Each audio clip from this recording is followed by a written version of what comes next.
Broadway's My Beat. From Times Square to Columbus Circle. The gaudiest, the most violent, the lonesomest mile in the world.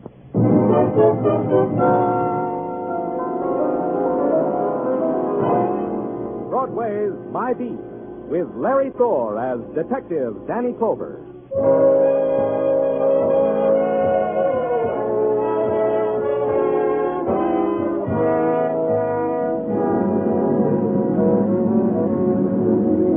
Broadway. It's the glittering center of a glittering universe that's propped against the shadow, and its desolation. A gaudy ruin with a lie in its teeth.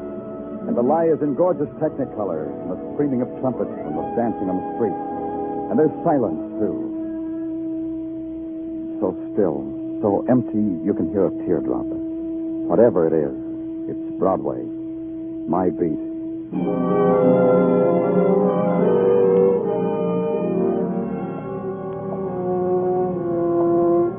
After midnight, Broadway is a place that pulls up stakes. Wives lead husbands home to their cages. Bartenders sweep up the sawdust and a few drunken clowns. A tired voice invites you to a sideshow. And you keep walking. And then a voice calls your name. Hey, Danny! Wait a minute, Danny! Danny! And it's the voice of Maxie Stern, manager of the most colossal, most stupendous, most nothing movie crib on Broadway. Danny, come quick, huh? Real quick. Hi, Maxie. Hi, Danny. Come quick, please, huh? Well, what's the matter? Somebody doesn't like the picture? Worse than that. He's sitting in the loge and he won't go home, and the picture is long since over. Maybe he's waiting for the prices to change. I don't think so, Danny. No? No, I think the gentleman who was occupying my loge is dead. Come quick, huh, Maxie? Yeah. The way we discovered him, Danny, is one of my charwomen who sweeps out the dump, the theater, was sweeping out the loges. This gentleman she can't politely bug, so she calls a private. Huh? A nosher who's at the bottom of the rung of success. The private calls a corporal. Corporal calls... Oh, nothing. Finally it gets the head usher, and he calls me. And I verify their opinion that the loge chief is dead. But this I have to have official, so I called you. Where is he? Up these Persian carpeted stairs, Danny. $30 a square yard. Wait, Danny. Danny, I'm out of breath. Where is he? In here. Through this Renaissance door that opens out onto a luxurious loge. Hi, Danny. I'm glad Maxie found you. Danny, I took the liberty of first calling our house doctor, Dr. Jeffrey Connor, the house doctor. Well, it's all right, Maxie. Why are you glad Maxie found me, Doc? Because this man's been poisoned. Oh? Dilated pupils, tinge of blue on his lips, all the usual symptoms. Suicide, maybe? Maybe, but I hardly think so. People don't take poison and go to a movie. Not this poison. The pain is excruciating. How long has he been dead? I'd say an hour, maybe two. Well, he must have cried out. He must have The made... picture's hilarious, rib-tickling. It's a comedy, Danny. Maybe the other schmoes in the loge thought he was laughing. Some people laugh in such a way, you know. Yeah. Let's see who he is. Wallet, name stamped in gold. Sherman Gates. Cigarettes. Hotel key. Carnegie Hotel. And his umbrella, Danny, lying wet on the carpet. A man commits suicide in the loge, Danny? Suicide or murder. I had to know which. So I had a call to make. The Carnegie Hotel on 2nd Avenue was an institution that had never received an endowment, but its educational possibilities were infinite. The signs walking up the steps from the street made you know that. You could hold a seance with Madame Assart, seventh daughter of the moon. You could buy magic tricks from Professor Novotny. When that was over, you could buy a Swedish massage from a brother and sister team. At the top of the steps was a man seated behind a cage. He was looking down at a glossy magazine. I looked down at him. He kept looking, and I kept looking. I got tired first, so I rang the bell on his desk. I heard you when you hit the third step coming upstairs. That's a loose one. And why don't you pay attention to me? Paying attention to something else right now, Mac. You want to see? See what? This magazine. Get it every month. Here, look. Picture of Phyllis in again this month, wearing a hat. First time I ever saw her wearing a hat. Last month it was stockings. Cute, huh? All I want is some information. About Phyllis? I can't do that. I wish I could. But we can both dream, can't we? Information about a guest. Sherman Gates. You got the information. He was a guest. He's dead. People die. Say, who are you that wants to know what you want to know? I'm Danny Clover, police. Oh, so I'm Lee Crandall, clerk. So? But what about Sherman Gates? He was a guest who guested at room 12 down the hall. He made a couple of phone calls early in the day through my switchboard. Went out, didn't come back. Putting two and two together, I'd say the latter was because he's dead. Am I helping? What about the two phone calls? I'm being a citizen like all get out. I got 'em right here. Right here someplace. Yeah, here they are. Thanks. Don't mind if I use your phone, citizen. I know you don't. Not for a dime, I don't. Danny Clover. I want you to check 2 phone numbers for me, Tartaglia. Here are the numbers. Get me the names and addresses to go with them. Yes, Danny. Plaza 7, 9970. And Regent 4, 1098. You got that? Yeah, I got it. Good. I'll call you back. Here's your dime. Thanks. Now I guess you want to look at Mr. Gates' room, huh? Yeah, I want to do that. When you're finished, I got something to show you. More art studies, distillers? Broken down dentist once left a stack of National Geographics here. Maybe a guy like you gets his kicks from stuff like that. It made him happy to say that, and he was being a good citizen, so I let him be happy. The room of Sherman Gates, yes, deceased, revealed a bed and table, beat up, broken down. Not much else. Mr. Gates' other suit and a change of underwear. I leafed through the National Geographics to give Tartaglia time to check on the phone numbers. I learned little-known facts about the Pygmy people of Mozambique, then called headquarters. 2 phone numbers. One listed to Irene Vincent in the East 60s. The other, a photographer's shop on 10th Avenue. It was midnight, and neither place answered to my call, so I waited till the next morning. Called in person.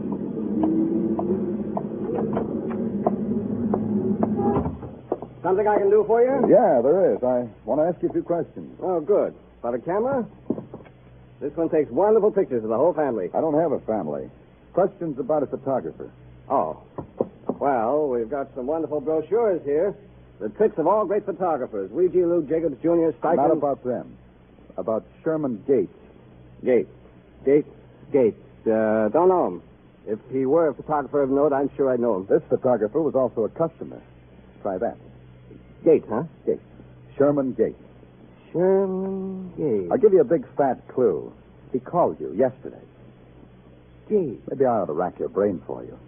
Gates, of course. He called me yesterday. Maybe you'll have a better memory if I tell you I'm from the police, Mr. Quimby. Junius Quimby. There's nothing wrong with my memory. I just told you. Mr. Gates called me yesterday afternoon. What did he call about? About the usual thing. Like? Were his pictures ready? And were they? No. What did you tell him? I told him no. I mean, when did you say his pictures would be ready? Today, this morning. Now? Now. Get them. I'm calling for them. It's irregular, you know. I know. Get them. Why does Mr. Gates call for them himself? He's dead. Now get them. Of course, they're right here. In this drawer. Here they are. In this envelope. Yeah, thanks. Yeah. What do you know? Cats. Pictures of cats. Aren't they lifelike? So real. Here, pussy, pussy, pussy. I'd never heard a man say that to a picture of a cat before, so I tiptoed out, pointed myself to East 60th Street, and took off.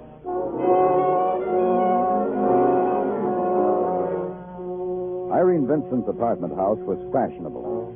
It had a fashionable doorman accoutred in dawn pink, standing under a fashionable moss green canopy.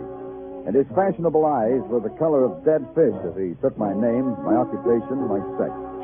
Took them over to a lavender phone, spoke them in a shocked voice, arranged me in an elevator, pushed a button, and washed his hands with me on the 10th floor.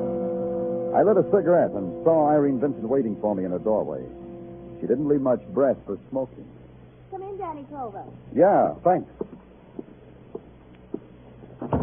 He is frightful, isn't he? Who? The doorman. I hate snobs, don't you, Danny? Do you say so? You hate snobs. And why are you calling on me? Man named Sherman Gates. You know him? If you say so. He called you yesterday from the Carnegie Hotel. So he did. He died last night in a movie. So he did. I read it in the paper. They say it might be suicide. What do you say, Miss Vincent? Oh, I don't think so. Sherman wouldn't commit suicide, not that way. Tell me about Sherman, Miss Vincent. Oh, Sherman was 100%, Danny. All boy, all star. High school track, B-club, cheerleader, a devil with the girls. I was in love with Sherman once. 100%. When was that? Too long ago, when I was a little girl in Iowa. When little girls fell in love with little boys like Sherman. And he called you yesterday? Why? He wanted a date. The flame was flickering, he said. That's the way Sherman talks. You gave him a date? Of course. It flatters the girl, Danny, when an old love comes out of Iowa and asks for a date. Where'd you go? What did you do? In detail. Mm-hmm. In detail, we went to Gino's, had a few drinks, left Gino's, had an argument. Oh, that should interest you, Danny. It does. Well, it was about a cat. A cat rubbed itself against the leg of Sherman's tuxedo, and Sherman kicked the cat in the face. So we argued. And? So I took a cab home, threw my umbrella in the tub to dry off, took my clothes off, got into... Oh, Irene, the drinks are ready. Well, haven't you finished with the police, my dear? Oh, I think so, Joseph. Danny, this is my fiancé, Joseph Dorcas, Danny Clover. How do you do? Mr. Dorcas... I'm eavesdropping, Mr. Clover. You'll want to know if I knew of Irene's going out with Sherman Gate. Oh, I hadn't thought of it, but it'll do. I knew about it, Mr. Clover. Irene has full personal freedom until we're married. You've read of our marriage? I'm afraid not. It's been in all the columns. A winter romance, they call it. That is, my part of it. Nice phrase, isn't it? I told you, Joseph, they're only little dogs barking. You mustn't let them hurt you. You see why I love her, Mr. Clover. And in 2 weeks, she'll be mine. And then, Irene, no more jaunts to Iowa to see your mother. No more evenings with callow youths like this gay fellow. No more. Darling, you're embarrassing Danny Clover.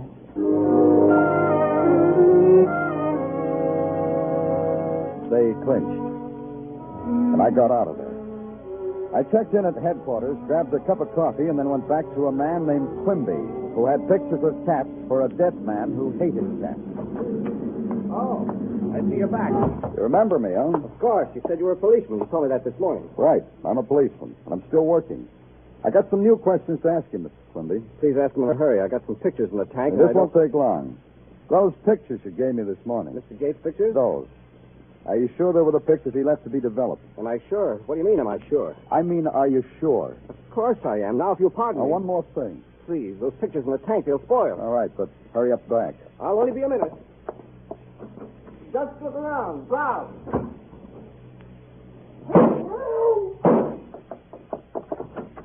Quimby, what happened? He tried. He really did try to tell me what happened, but he couldn't. He'd never be able to. I hurried over to the open door which led to the alley. Empty. The sound of a car starting off, a car driven by a killer, suddenly made the whole place empty. Empty except for one thing. One single and shining fact. The dead man in the lodge wasn't a suicide. He'd been murdered. Now he had company.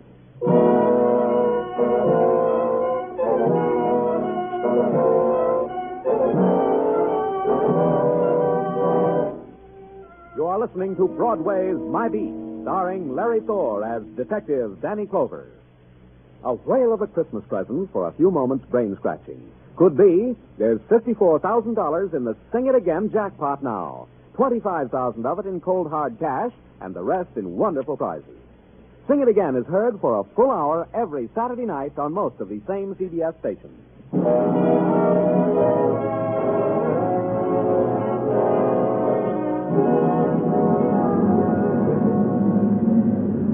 In the afternoon, Broadway is a place of regret. It's the interval between the furtive lunch hour and quitting time, the longest 5 hours in the world, and it happens 5 days a week.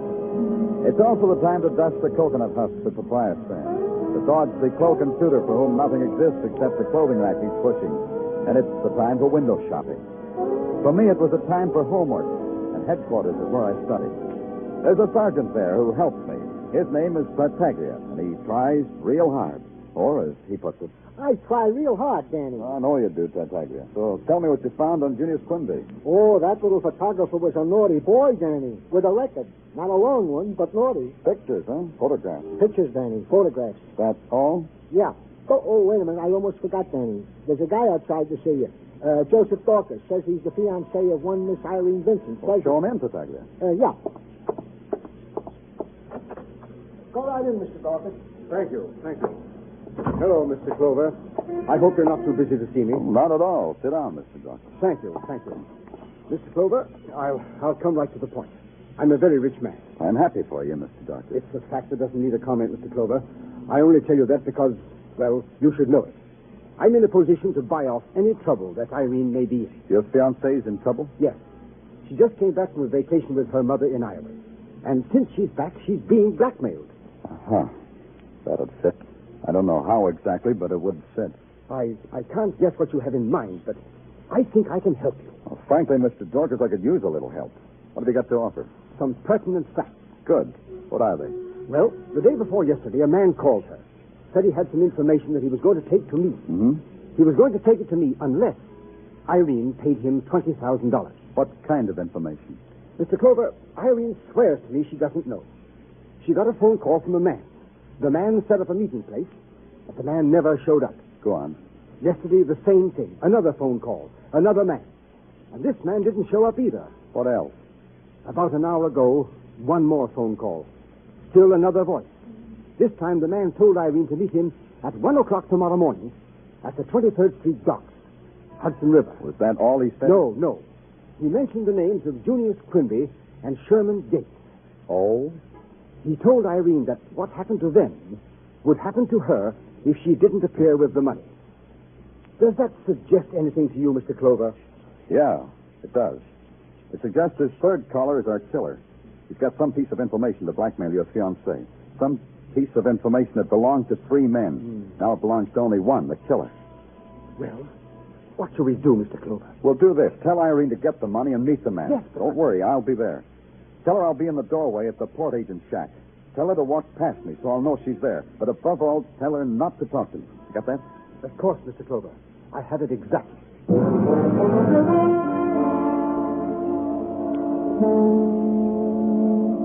At midnight, the 23rd Street dock is an island torn out of limbo. The mist, the vapors rising out of the dark river, the sob of distant turbines, the almost silent hiss of the sea. It's all there. And you stand in dark space at the edge of a universe and wait and hope you're doing the right thing. Across oil-black water, you watch an electric sign in New Jersey arrange itself in numerals of time, and then a sound brings you back. It's a simple sound, the sound of a woman's heels on wood. So you're back, and you remember why you're there. Danny Clover, are you there? I told you, don't talk to me. Keep walking. But I'm frightened, Danny Clover, 100% frightened. He sees you talking to anyway, might kill you, like he killed the others. Yes, Danny. And remember, talk to him as if you were alone. No outcry, no hysterics, nothing. Understand?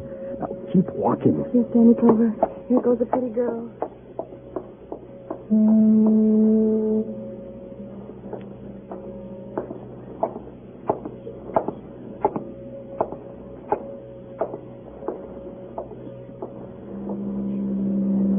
It's him, Danny! It's him! Get him! Get him! You fool! I told you not to yell!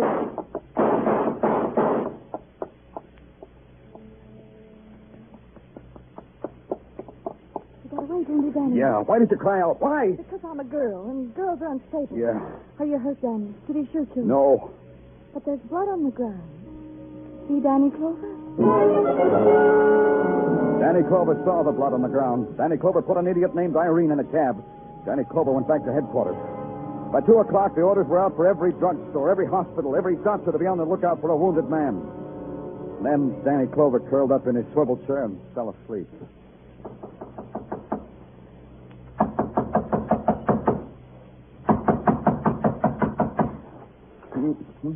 Are you decent, Danny? Oh, of course I'm decent. What are you talking about? There's a lady out here to see you, Danny, from the Salvation Army, with a drum and a cymbal and a tambourine. What? Yeah, she says she knows you has something important to tell you. Oh, sure in, Sergeant. Sergeant, sure in. Yeah. Go right in, miss. Ma'am. Good morning, Danny. Oh, it's a glorious, glorious morning, isn't it? Glorious, Opal. How are you? Glorious. Why don't you put the drum down? Tartaglia, help Opal. Oh, sure. Allow me, Miss Opal. Thank you. Tartaglia said you had something important to tell me. Well, it may be. I don't know. It just may be important, and then again, it may not.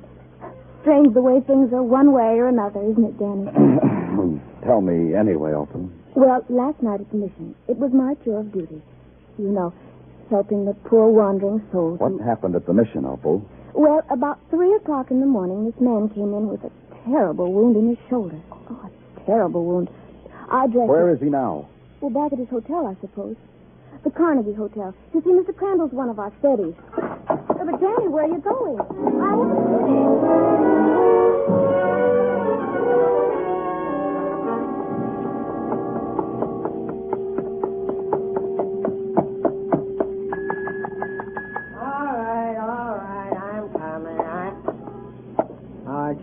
Yeah, citizen. It's me. Come to tell me I'm not much of a citizen no more, huh? A real bad one. A wounded one, too. Your shoulder hurt? Some. If I make an effort, it'll still operate. Don't try. I'm booking you. We'll take fine care of your shoulder.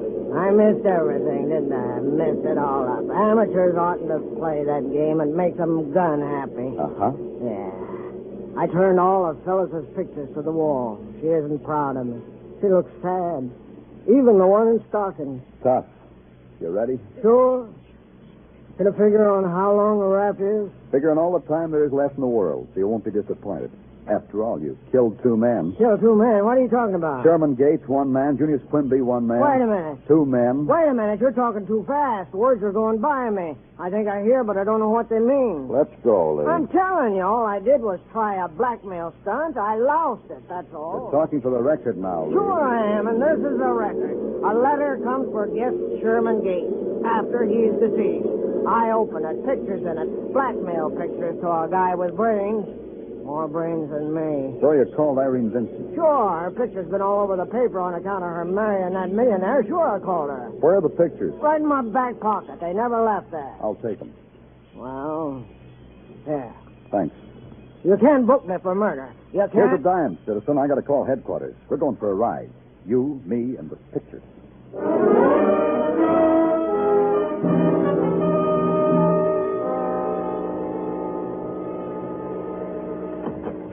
You sent for me, Danny? I was just on my way to home. I phoned Mrs. It's Tartaglia. a little early, isn't it, Sergeant? Well, what with the rain and all, by the time I get through the Now, traffic... take off that slicker and stick around a while. I want you to look at a picture. Okay, Danny. Well, there's the picture, huh, Danny? Here. What do you see, Tartaglia? Well, I see a gorgeous dame in a swimming suit by the name Irene Vincent. I see a guy also in a swimming suit by the name Sherman Gates, deceased. And they're leaning up against the new Nash. Looks like the 1950 model. Did I see everything, Denny? Where are they? To me, it looks like Miami. I've never been to Miami, but to me, it looks like Miami. Palm trees, ocean, swimming suits. Yeah. Neat piece of blackmail. Is this to blackmail? To be in Miami in the winter? You can go home now, Tartaglia. Oh, thanks, Danny, thanks. It's because of the rain I'm leaving now. What do you got there? The umbrella? Umbrella? Yeah, sure, an umbrella, Danny. It's raining outside. Cat and dog. Umbrella. Go home, Tartaglia, and tell Mrs. Tartaglia today you did real good.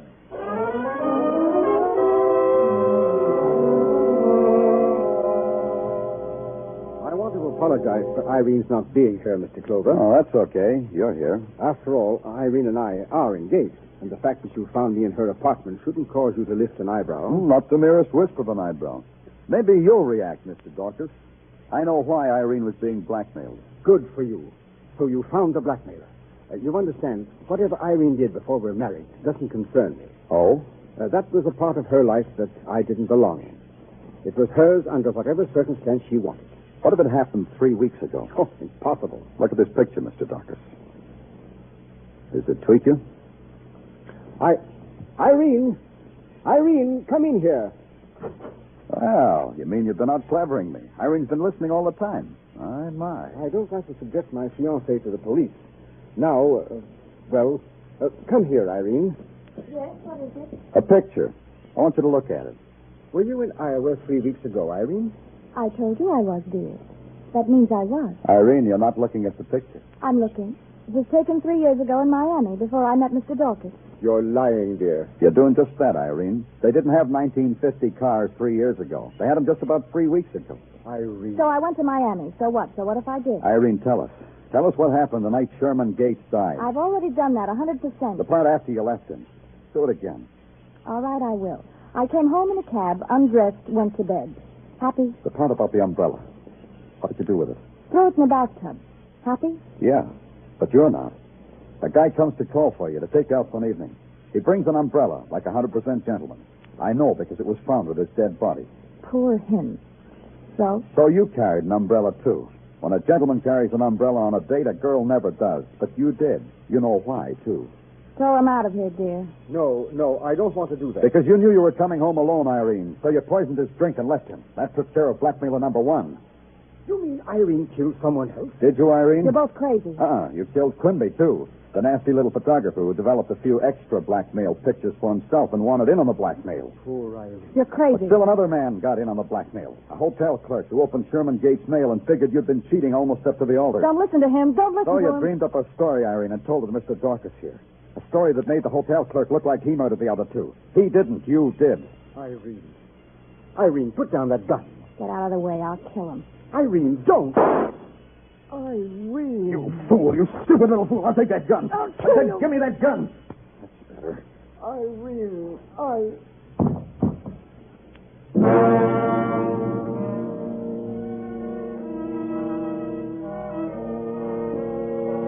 She looked at him, then fell suddenly to the floor, took Dorcas's head in her arms and swayed back and forth.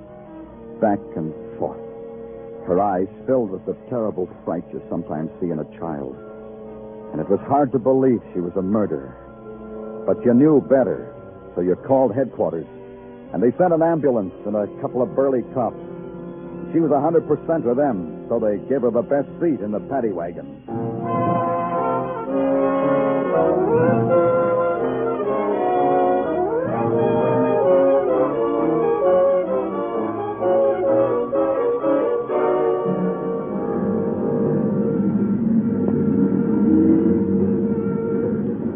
Broadway looks clean. It's been washed by the rain. It smells good, and everything looks sharp. Sharp like a knife at your heart. And you walk against it, and it plunges deeper and deeper and deeper. And finally, there's no pain. It's Broadway, the gaudiest, the most violent, the lonesomest mile in the world.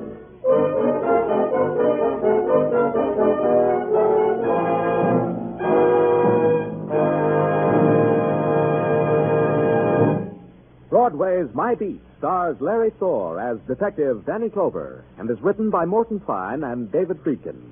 The musical score was composed by Alexander Courage and conducted by Wilbur Hatch, and the program was produced and directed by Elliott Lewis.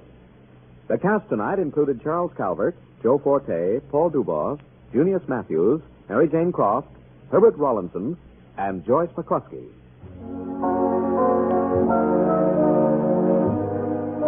One step to curing a disease is recognizing it and treating it.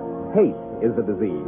It's recognized as such by patriotic citizens who refuse to spread the doctrine of hate by speaking against a fellow American because of his race, color, or religious creed. The treatment to cure the disease of hate is to accept or reject people on their individual worth and to speak up wherever you are against prejudice and for understanding. Stay tuned now for Sing It Again, which follows immediately over most of these same CBS stations. This is CBS, where you find Broadway is My Beat every Saturday night, the Columbia Broadcasting System.